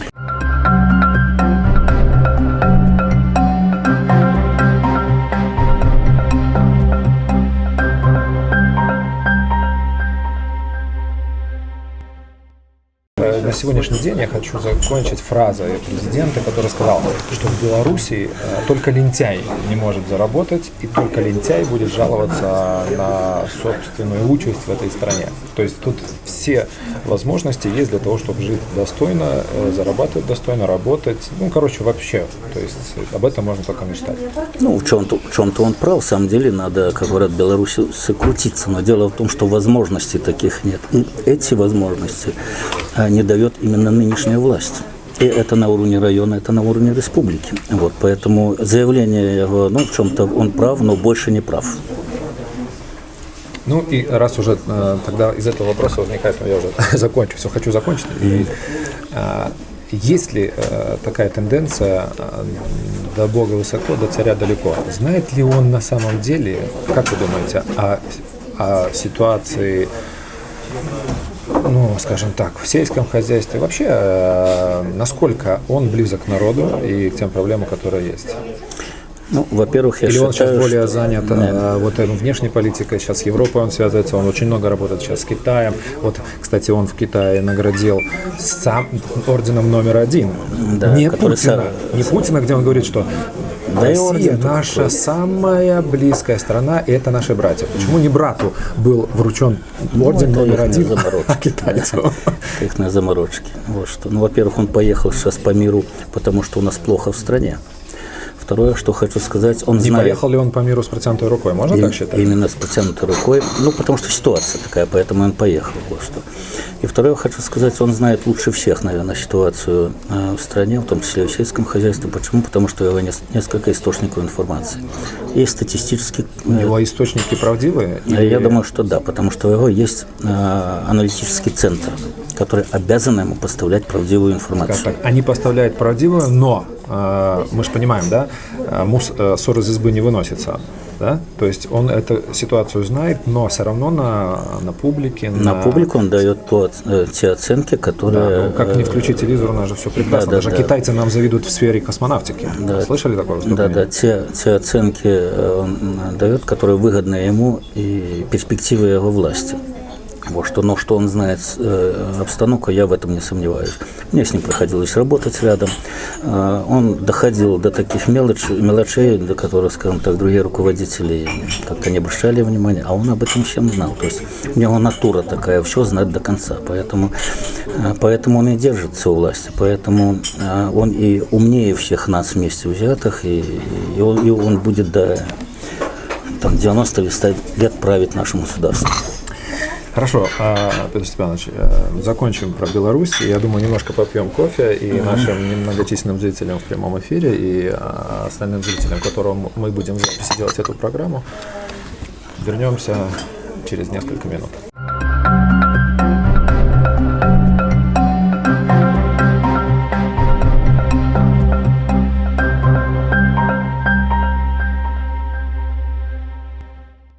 минском книжном магазине продают книгу с боевиком Моторолой.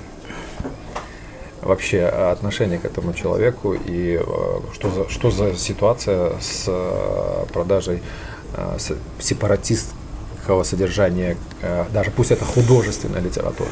Там художественная литература выдается по событиям реальных действий, но на обложке книги находятся руководители банд формирований. Для меня это банды Моторола, для меня лично. Не будем говорить про меня. Вы можете высказать свое мнение? Для вас лично. Кто это? Во-первых, я лично не знаком с Моторолой, и, наверное, это и хорошо. Вот что. Вообще не хотелось не бы... круг вашего... Да, нет, конечно. Меня другое удивляет. Вот его убили, и моментально на прилавках появляется книга про его жизнь, деятельность. Нет, это не про его, это вообще про то, что сейчас творится. Героические подвиги. Тем не менее, там... Луганский. Просто есть его фотография на обложке как одного из героев. Именно так. Вот. Очень своевременно, скажем так, эта книга и его ухода из жизни. Вот это вот настораживает. В данном случае даже какая-то мысль появляется, пусть она будет крамольной, пусть она будет, скажем так, неправильной мыслью, что не все ли это сделано как бы к смерти этого человека. Но вообще-то я предлагаю про бандитов не разговаривать. Бандиты есть бандиты, и правды мы там никогда не найдем. Уже то, что вы считаете, что этот человек бандит, это уже все об этом говорит.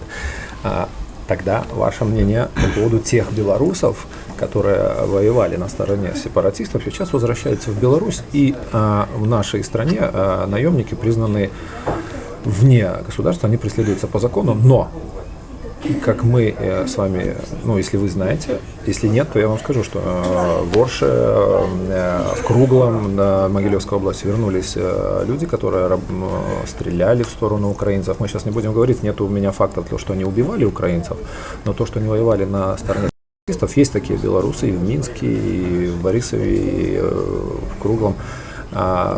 Почему они спокойно живут при нашем законодательстве? Я вообще признаю только французский иностранный легион правомочным использовать иностранных наемников для решения каких-то задач. С другой стороны, нечего делать белорусам ни на стороне сепаратистов, ни на стороне АТО. Вот. Это чужая земля, это чужие разборки, скажем так. И на сегодняшний день брать в руки автомат, чтобы убивать других людей на чужой территории, я это не приемлю. Поэтому эти люди должны преследоваться по закону. Но закон должен быть одинаков для всех. То есть если у нас присутствуют сепаратисты, которые, значит, ходят с гордо поднятой головой, значит, что-то или с властью, или с законом, или с этими сепаратистами. Тогда вы еще сказали, что даже те, которые участвуют на стороне АТО, которые защищают революцию украинскую, они тоже являются преступниками. На мой взгляд, преступниками. Почему? Потому что они белорусы.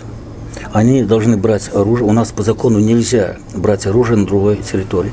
А вот если эти люди станут с оружием, защищая нашу родину, вот это будут герои. А то, что они поехали где-то там за что-то бороться, извините. Я в данном случае сторонник закона. А так мы можем быстренько, знаете, как-то вот он побыл сепаратистом, потом перешел на сторону АТО, а там он убил 10 украинцев, тут просто постоял воздух, но он уже герой Украины выходит. То есть вот такой размытости в подходах не должно быть. Хорошо. Революция 2014 года в Украине – это неизбежность была? Я думаю, что да. Я как раз перед этим был в Украине и видел, как проходила агитация, значит, вот за Тимошенко и за Януковича, так? То есть белорусы, я возьму белорусов, да, в субботу до обеда стояли в пикетах, точно так, как и украинцы за Тимошенко, получали 30 этих самых гривен. Вот, что после обеда за Януковича стояли, получали по 40 гривен. И таким образом формировалась картинка как бы из одного кандидата в президенты, из другого. Я тогда еще им говорил: хлопцы, примите какое-то решение. Не будьте вы такими уже зарабатывальщиками денег на политике. Все это вам аукнется. Где-то вот такая вот хитрая составляющая определенной Но части ведь украинцев. составляющая, это зависит от уровня жизни, и вообще они не хитрее тех, кто их обманывает. И это неизбежность той ситуации. Люди тоже жили в Украине все хуже и хуже. Поэтому почему им нужно было быть добропорядочными и порядочными внутри себя, если их со всех сторон обманывают? Но мы не про этих людей говорим, на самом деле. Мы говорим о людей, которые сделали революцию. Вот это вот настоящие герои, которые пошли против армии, против различных там силовых структур, кроме армии, значит, и которые в конце концов победили. Вот это вот настоящие герои. Но была создана некая ситуация, и когда я говорю, что вот так люди, значит, вроде бы политичные, вроде бы настроены на зарабатывание денег, на самом деле они вот эту вот ситуацию формировали. Вы сказали сейчас «победили». А победили ли? На мой взгляд, победили. Почему? Потому что сейчас идет самоочищение Украины. И как бы тяжело не было Украине, как бы тяжело не было Порошенко, видимо, вот этот путь Украине надо пройти. И я надеюсь, что Украина пройдет достойно. Почему? Потому что украинский народ, я часто там раньше бывал, я с большим уважением отношусь к украинскому народу. В конце концов, здравый смысл этого народа победит. А к российскому народу как вы относитесь? То же самое. С уважением отношусь, и с уважением, но и с некой долей жалости. Потому что их власть, многовековая власть, скажем так, московская власть, все равно в советские времена, она просто их лишила мотивации в жизни. Вы посмотрите на их деревни, когда это заборы, у одного есть, у другого нет. Посмотрите эти поля, которые не засеяны. Да, сегодня сельское хозяйство возрождается. В России надо отдать должное, и завтра белорусским экспортерам надо будет все-таки более внимательно относиться и к рынкам сбыта. И, кстати, Лукашенко занимается этими вопросами довольно плотно. И там даже если надо 100 тонн сухого молока продать, он ищет такие ниши, потому что завтра в Россию он не продаст. Россия поднимается. И поднимается еще и потому, что в России все-таки есть здоровые силы, есть работящий народ. И почему я должен к этому народу, к своему соседу относиться плохо? Я с таким же уважением к российскому народу отношусь, как и к украинскому. Вы ассоциируете российский народ и российская власть? Ни в коем случае. Вот это очень важно. Ни в коем случае. И сразу вопрос такой. Не пойдет ли товарищ, ну, хотя какой он товарищ, не пойдет ли Путин по сценарию Лукашенко, изменив Конституцию, и будет править вечно? Я думаю, что нет. Все-таки Путин, он пытается занять какое-то... Да, пытается он занять какое-то место, скажем так, в мировой элите руководителей государств. Одно время это ему удалось, сейчас пошел откат. Но вот вопросы в Сирии, действия в Сирии, это что? Зачем ему эта Сирия? Это что? Попытка вернуться в элиту мировую руководителей или все-таки другое? Хотя я думаю, что это здесь и другое тоже. Не зря ведь Михаил Фродков, руководитель службы безопасности, внешней службы разведки России, отправлен в отставку. Что-то там такое они не допросчитали, поэтому Путин несколько неудобно, неемко перед мировым сообществом. Тем не менее, я думаю, что Путин на это не пойдет. Ну, вы сейчас задели в Сирию, но тогда давайте скажем, поговорим сейчас о Крыме. Неужели он думал, что это просто так сойдет? Что Крым отдали без боя? Допустим, лично я считаю, что отдали без боя по той простой причине, что Европа на тот момент еще молодой власти, новой в Украине, просто сказала: не развязывайте Третью мировую. Этот вопрос можно решить с годами, пусть увязнет там Путин в Крыму, пусть потратит еще миллиарды, но не власти в эту войну, потому что это действительно за Крым была бы война. Как вы считаете? Ну, я считаю, что у меня такой подход не только к Крыму, но и к Донецкой области, допустим. Не, мы вернемся к Донецку. Да. Мы сейчас говорим о Крыме. Именно то, что говорят, победители не судят. Вот многие россияне даже в Беларуси говорят, что победители не судят. Крым захватили без единого выстрела. Но выстрелу рознь. Ну вот я бы в данном случае все-таки сделал акцент на том, а насколько он был важен и нужен Украине Крым.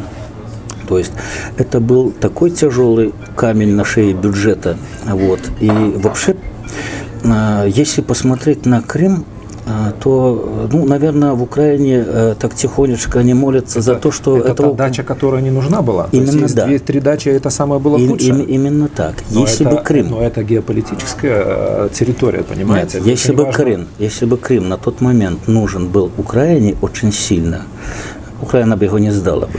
Это однозначно. Давайте не будем путать, что на тот момент велись переговоры с Европой, и по всем действиям, даже на Майдане, советовались с Европой. Поэтому, я думаю, тут неоднозначное решение было за руководителей молодой республики. Все-таки они прислушались к европейскому мнению. Я еще раз, вот мое мнение, что на тот момент Крым не представлялся важной составляющей для Украины и для перспективы развития Украины. То есть вы считаете, что это было мудрое решение? Я думаю, что это мудро. И мудрость прежде в том, что они не произвели ни одного выстрела в сторону российской армии. Ну, мы иногда будем возвращаться к нашим вопросам, которые присылают, но мы вернемся к Крыму.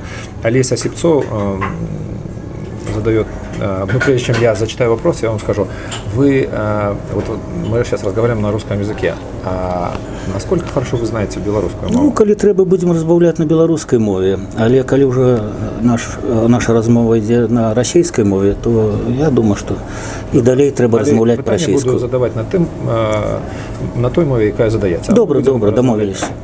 Коли замільгатить світло у білоруськім тунелі, ці сапраўды мы ў тунелі?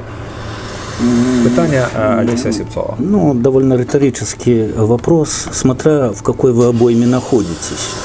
Вот. Если вы находитесь в обойме, значит, народа, то вы близко к этому уже, к концу тоннеля, и счастливая жизнь у вас вот-вот начнется.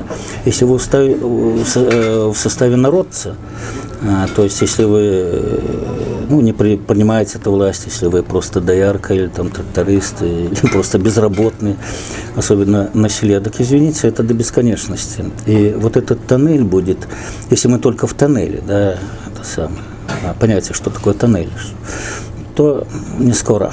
Если белорусский народ своими руками что-то не поправит, то конца этого тоннеля я, например, в жизни не увижу. Вот. Хотя готов участвовать вместе с народом, вот, чтобы этот тоннель у нас не было. Примерно можно сравнить, как вот мы солнце тоже видим, греет и светит, но на самом деле до него очень далеко. Очень далеко, да. И не всегда полет у нас к солнцу будет продуктивным, да. Мудрое решение со стороны Украины временно, я думаю, это было и болезненное, очень болезненное. И болезненное, но мудрое. Ну, надо было оторвать тот кусок мяса. Мы знаем, что тут палец уколешь и болит, да? А здесь нужно было вырезать кусок мяса, и это будет рано заживать очень долго. Мы сейчас о другом.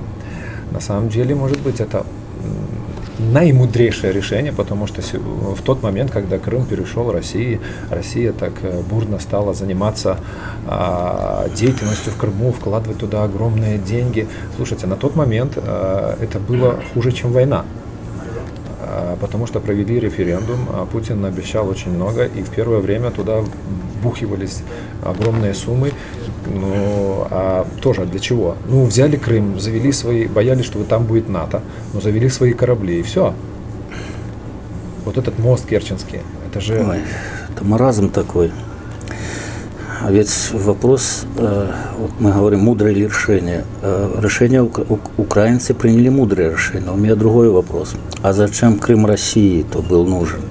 Неужели ты думаешь, что НАТО туда придет, так уже России будет там плохо или дуже сильно хорошо в Украине? В самом деле, выставил кордон из российских кораблей, мы защищаем Севастопольскую землю, которую взяли в аренду, и валите отсюда.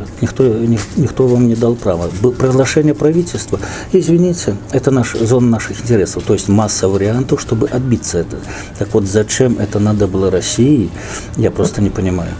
И не все вообще. Видите, нам мысли великих непонятны. Зачем это было и действия России? тоже. Я объясню один из моментов. Ну, быть руководителем страны и не завоевать какую-нибудь землю, не присоединить себе. Это болезнь российская, да. Ну, это болезнь российских царей, императоров и так далее. То есть знаем мы, что Иван Грозный все время пытался там присоединить Литву и там Балтику и так далее. И как так не сравнить великого Владимира Владимировича с каким-нибудь из монархов, которым он себя солидарен относит. Вот, и вот взять и без... Ну, то есть в истории, по большому счету, очень мало, ну, и, к сожалению, я не настолько глубоко, что я не знаю захвата территории без единого выстрела. То есть, конечно, Путин в историю здесь вошел, но, в кавычках, он вошел, потому что с братским, который назывался народом, которым выиграли Великую Отечественную войну, так не поступают. С такими друзьями ведь и врагов не надо. И тогда давайте вернемся к истории Украины постсоветского пространства. Голодомор. И украинцы это помнят, кстати. И, кстати, они сказали, что это никогда не забудут. Да. Переселение украинцев в Сибирь. Это не только украинцы, но и прибалты не забудут никогда. Белорусу как-то это все стерлось с памяти. Но есть два разных момента. Дело в том, что прибалты считают, что они были под оккупацией все время. С 1940 года до развала Советского Союза они были под оккупацией. Украина... Какая разница тем эстонцам или литовцам, которые в телятнях были заброшены на Магадан? Украина была ли под оккупацией? Вот сейчас мы возвращаемся к этому моменту. Ну, не берем Западную Украину. Западная Украина точно была под оккупацией. А Западная Беларусь? И Западная Беларусь тоже, можно сказать, что была под оккупацией, да. То есть 70 лет оккупации не прошли даром. Не оккоммунистились украинцы, К сожалению, белорусы потеряли некую составляющую западную. Посмотрите, как живет сейчас Гродно и Могилев, и Брест примерно одинаково. То есть культура на полях, культура в деревнях у нас примерно подравнялась. А вот посмотреть на Украину, на их национальную культуру, на их отношение к истории, это совершенно разные вещи. Здесь очень тяжело сравнивать, поймите. Почему тяжело? Сейчас объясню. Смотрите, Петр Степанович, Западная Украина, она и была Западной Украиной. И слава богу, она и осталась. Да, а Восточная Украина ведь заселялась в основном российскими, туда же ссылали неугодных российских, ну, если, то есть самых уже по 58-й статье отсылали в Сибирь на Соловки расстрел. Но среднего уровня, несогласных с советским строем, высылали куда? Донбасс, Луганск. Вот почему там большинство русскоязычного населения? Потому что там шахты.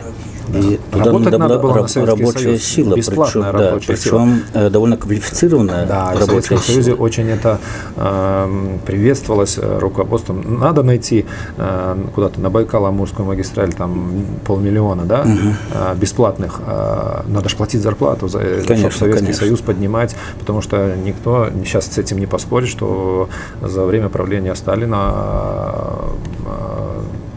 производство и количество предприятий выросло, в геометрической прогрессии росло каждый год. Вопрос в другом, кто строил эти предприятия. Ну, понятно. И причем, допустим, вот белорусы принимались, насколько вот я знаю, немножко разговаривал с белорусами, которые поехали, допустим, в город Антрацит, да. Вот среди белорусов было много крепежников, которые умели работать с деревом, которые крепили шахты, чтобы дальше... То есть была специализация даже по тем людям, которые туда направлялись. Провинился как шофер, иди уголь добывай в шахте. Белорус провинился, иди делай крепеж. Поэтому...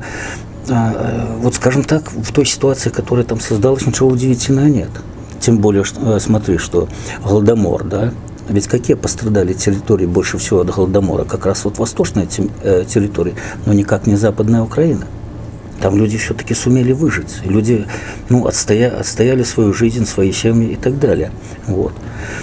Я думаю, что вот это вот разделение, даже на сегодняшний день разделение Украины на 3 экономических региона, на западный, восточный там, и южный регион, значит, которые между собой могут даже по большому счету не связаны. Раньше были связаны, допустим, углем. Уголь поставлялся и в Россию, уголь же поставлялся и в остальные районы, значит, Украины на сегодняшний день такой необходимости нет, востребованности угля. То есть нет такой более жесткой зависимости экономической между регионами Украины. И вот как раз так получилось, что, допустим, Западная Украина с их отношением к истории, к свободе, значит, к своей семье, там, к родине и так далее, оно наложилось на экономическую ситуацию.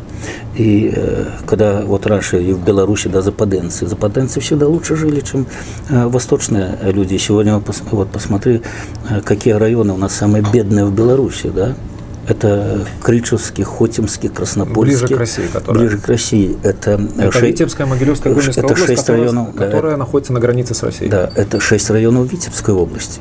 Но мы, да, понятно, что там тоже проблемы есть и в Брестской области, и в Гомельской области, но, извини, там уровень жизни немножко больше. Почему? Потому что эти территории, это самое Гродно и Брест, это была западная, и часть Минской, кстати, области. Ну да, практически до Минска. До Минска, да. Сколько там километров было до Минска? По-моему, 50 километров было до Минска. Примерно так, да. Вот. Это надо учитывать. И вот если мы будем забывать эту историю... Вот, то есть вы хотите сказать, по вашим словам, то есть я могу судить, что по вашим словам, что западная культура цивилизованнее? Конечно, цивилизованнее. Ну, хотя Запад нельзя назвать, я хотел сравнить тут со славянской, хотя что такое Запад? Это славяне, конечно. Поляки, чехи, да, то есть... Даже было такое одно время сравнение. Я помню, я в детстве в деревне у бабушки был, и там было такое сравнение. Вот, говорит, там живет Маня, там Федя, а там русские. Угу. А я говорю, а почему вот вы не называете? Она говорит, там, говорит, пьяницы и лентяи. И вот мне было там 8-9 лет, и для меня было сравнение, ну, не могут же все быть так русские. Но вот остается в памяти у людей вот первое впечатление. Хотя я был очень много и часто и в России. Есть там, нельзя сказать, что в России все пьяницы и лентяи. Нет, конечно. Но вот почему ассоциации такие возникают? И чем ближе к России берем от Запада, тем хуже уровень жизни. Ну, потому что у людей... Что, на Западе не выпивают? Ой, выпивают еще больше за нас. Но. И коррупция там... По прошлому году 120 миллиардов евро в Европейском Союзе. Это что, от хорошей жизни? Вот что. Я хочу сказать, что, видимо, у российского народа все-таки в большей степени убита мотивация к хорошей жизни. И она же убита была и вот на территории Беларуси, которая была под Россией в свое время. Но уже лучше мотивации в гены внести, чем в советское время. Там все время хотелось лучше.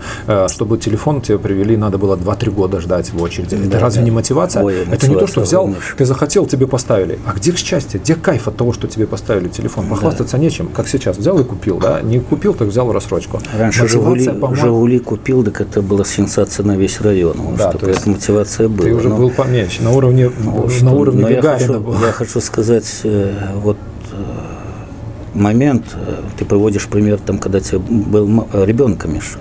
А я хочу другой пример. В 1978 году, после окончания академии, наших несколько выпускников распределилось в Россию. Так вот, в Смоленской области они приехали, в деревне поселились, им дали дом. Ну, что он, белорус, начал делать? Начал делать забор. Сделал забор.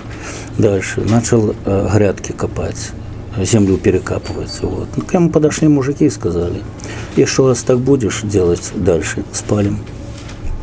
То есть начали жены показывать своим мужикам, что не пейте, не лузгайте семечки, глядите, белорусы что делают. Поэтому здоровая составляющая российская как раз в женщинах, а не в мужиках. И вот они, на мой взгляд, они вот это... Ну да, не зря сказано, что российская женщина и коня на скаку, и на коне в горящий дом, да. Вот, это как раз такой пример положительной ситуации. Поэтому не надо сказать, что и завтра россияне будут деградировать и дальше. Нет, я думаю, что Россия тоже придет время... Мы говорим о всех россиянах, мы да, говорим, отряхнется, что это уже отряхнется. история. А этот Крым, будет Крым у них, так не будет Дальнего Востока. Все равно Кремль Тогда со всеми вот вы сказали, не давайте справится. черту подведем под Крымом. Ваш прогноз по поводу Крыма? Я думаю, Вернется что он в состав Украины? Я думаю, что Крым еще больше камень финансовых на бюджете России, чем Украине, потому что вот то, что им приходится вкладывать деньги в инфраструктуру, в строительство моста, в содержание, администрации, не только администрации, там вообще социалки содержания, там же и детей надо и лечить, детей учить, и больных надо лечить, это все кто-то должен содержать. Извините, там у меня настолько развита и промышленность, и бизнес, чтобы хотя бы, не говоря уже о самофинансировании, хотя бы на самообеспечении жить. Но мы упускаем один момент. А ведь там татары. Крым – это вотчина вообще-то татаров. И исторически, да. И татары, извини, свою родину никому не сдадут. Татары, они что? Они что, пьют? Они что, бандиты? Они не пьют, они размножаются, они хотят тоже жить, тоже, скажем так, иметь как народу перспективу. Крым вернется? Я думаю, что Крым вернется к Украине, и я думаю, что это будет про наши жизни. И Кремль не будет сильно там против, потому что нет. Почему не будет против? Может быть, уже не будет того хозяина, который в Кремле? И хозяин это раз, второе все. Что хозяин, что он там сам хозяин? Хозяин без свиты, он никто. Вот, что, во-первых, надо было кому-то избрать, кому-то поддерживать, надо кому-то финансировать, это его заморочки.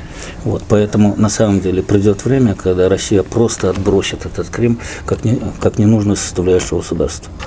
Какие достижения вы могли бы обозначить за последние 3 года в России? Я как аграрник с интересом наблюдаю за развитием сельского хозяйства в России.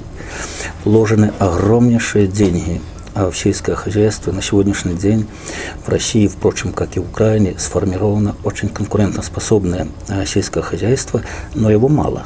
То есть оно постепенно растекается по России, но в России современные перерабатывающие заводы, молокозаводы, мясокомбинаты. И вот когда мы туда привозим свое некачественное молоко, потом говорим, что у нас молочная война, да никакая это не война. Когда была первая молочная война, россияне ведь о регламенте сообщили заранее белорусу. Так молоко с Литвы 100% принималось, молоко, из Украины 92% принималось, а в Беларуси почему-то 48% молока принималось. Вот, то есть мы не были готовы к новым требованиям российского покупателя. А что там? Всеядность это знаменитая российская. Там такие же люди, как мы. Они имеют доходы больше, чем белорусы, и они хотят питаться нормальными продуктами. И извините, когда метронидазолом зараженное мясо, не зараженное, когда в мясе и в молоке присутствует метронидазол, зачем это надо, особенно маленьким детям? Поэтому никакой молочной войны не было, просто отсталость белорусского сельского хозяйства. И вот шаги в сельском хозяйстве, они обязаны частному бизнесу. И малому, и большому. Петр Степанович, хочется с вами не согласиться по одной простой причине. Не то, что я не соглашаюсь, а вот как комментируют часто российские зрители, посетители соцсетей, что они говорят, что продукция Беларуси самая качественная на сегодняшний день. И, конечно, всегда в лучшее хочется верить. Но когда останавливает такое ощущение, что к нам постоянно придираются. Оказывается, не придираются. Хорошо. По данным,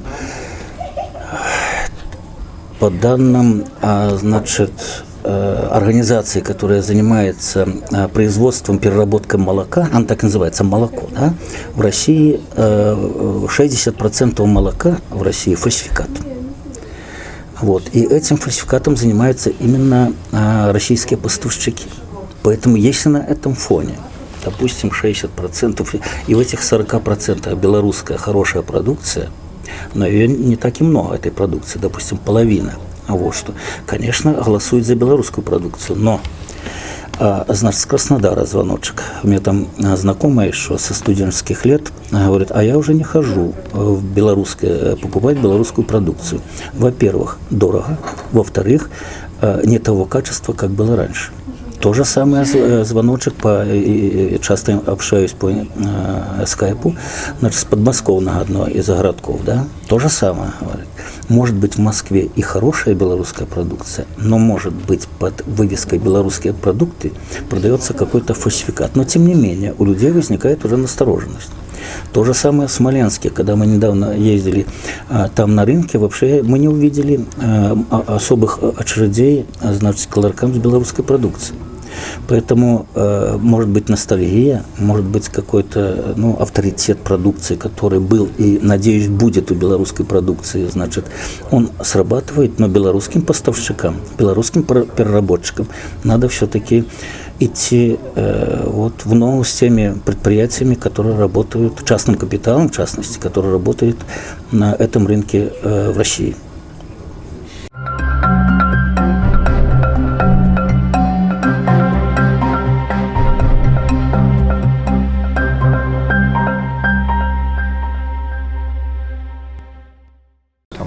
Я хочу затронуть сейчас тему вывоза всего полезного с этих республик.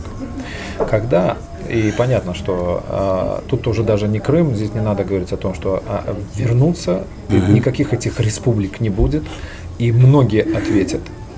И те предатели, которые были со стороны Украины, присягу давали, и милиционеры. И надо, чтобы ответили. Да, потому что срока давности таким преступлением, я считаю, нет. Присяга дается один раз. Мое мнение. Вот. И я хочу сейчас поговорить о том, сколько предприятий было вывезено в Россию, и сейчас они запущены, и россияне, средства массовой информации с гордостью говорят о том, что запустили вот такой-то в Ростове завод. Слушайте, это же преступление международного уровня. Значит, сказать, сколько предприятий вывезли, это довольно сложно. Почему? Потому что там разный уровень соответствия современным требованиям. Мы не говорим о количестве, мы говорим, что факт таковой. Факт таковой. Почему они вывозят? Дело в том, что Украина, опять же, частные инвестиции, да, она построила очень много заводов, в первую очередь по переработке металлопродукции, машиностроительных заводов, самых современных, в том числе и на Донбассе. Конечно, колхозную кузню никто перевозить в Ростов-на-Дону не будет. Так вот, они захватили территорию, и они вывозят эти предприятия, современнейшие предприятия, которые на сегодняшний день сделали продукцию, украинскую продукцию конкурентоспособной на западных рынках, и Запад не открывает свои таможенные границы только потому, что Украина их, может быть, экономику просто похоронить. И конкурентоспособностью, и продукту питания, и различной промышленной продукции. Так вот, воспользовались этим моментом россияне, и потихонечку они вывезли все современные предприятия, которые были построены на территории этих областей. Особенно это касается металлопереработки и машиностроения. Так они вернуться назад в Украину? Я думаю, что нет. То есть вы считаете, что Украина, когда наступит мир в Луганске и на Донбассе, она через международный суд не сможет потребовать назад? У кого? В России. У России, но если только у правительства компенсировать тот урон, который был нанесен экономике, это другой вопрос. Но конкретно завод обратно не поедет. Он же Украине не надо будет. Почему? Потому что это халява, которая досталась россиянам, которые очень продуктивно, в кавычках, поработали с основными средствами, которые, может быть, и будут приведены в негодность даже. От такой, извините, халявной эксплуатации.